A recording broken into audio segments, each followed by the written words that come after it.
Assalamualaikum warahmatullahi wabarakatuh dan salam sejahtera untuk kita semua.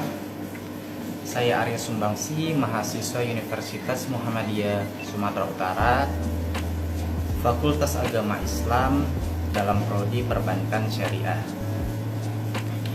Baik, di sini saya ingin memaparkan materi mengenai pegadaian syariah, sejarahnya di Indonesia, rukun dan syarat-syarat dalam pegadaian syariah.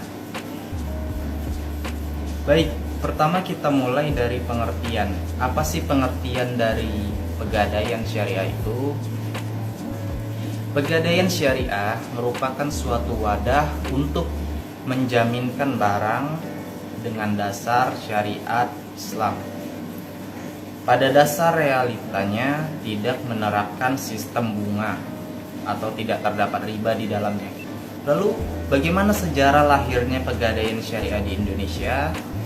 Pada tahun 1746, sejarah pegadaian dimulai saat VOC mendirikan Bank Van Liening sebagai lembaga keuangan yang memberikan kredit dengan sistem gadai.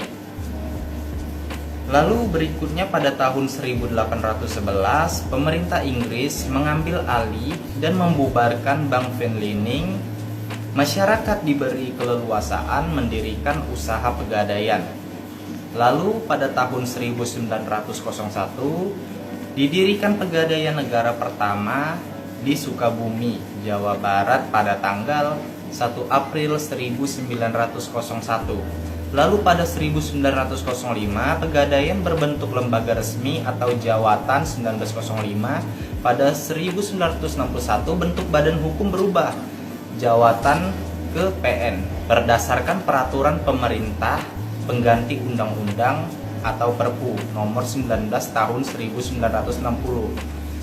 Peraturan pemerintah PP nomor 178 tahun 1961. Lalu pada 1969 bentuk badan hukum berubah dari PN ke Perjan berdasarkan peraturan pemerintah nomor 7 tahun 1969. Lalu pada 1990 bentuk badan hukum berubah dari Perjan ke Perum berdasarkan peraturan pemerintah PP nomor 10 tahun 1990 yang diperbarui dengan peraturan pemerintah PP nomor 103 tahun 2000. Pada 2012 bentuk badan hukum berubah dari Perum ke Persero. Pada tanggal 1 April 2012 berdasarkan peraturan pemerintah PP nomor 51 tahun 2011. Pada akhirnya tahun 2021 bentuk badan hukum berubah dari Persero ke Perseroan Terbatas pada tanggal 23 September 2021. Lalu berikutnya apa saja yang menjadi dasar hukum pegadaian syariah? Pegadaian syariah berlandaskan kepada hukum Al-Quran dan hadis. Bisa kita lihat sendiri, terdapat pada Quran Surah Al-Baqarah 283. Lalu rukun pegadaian syariah.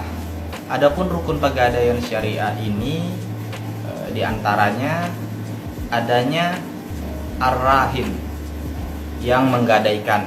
Lalu adanya al-murtahin, penerima gadai.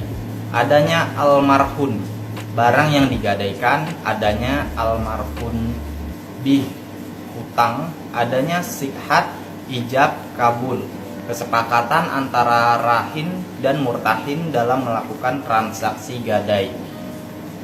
Lalu syarat sahnya suatu gadai ialah yang pertama gadai, yang kedua perlakukan bunga dan riba dalam perjanjian gadai, yang ketiga kedudukan barang gadai, yang keempat pemeliharaan barang gadai, yang kelima ketentuan Islam dalam gadai. Baik, sekianlah yang dapat saya sampaikan. Lebih dari kurangnya saya mohon maaf.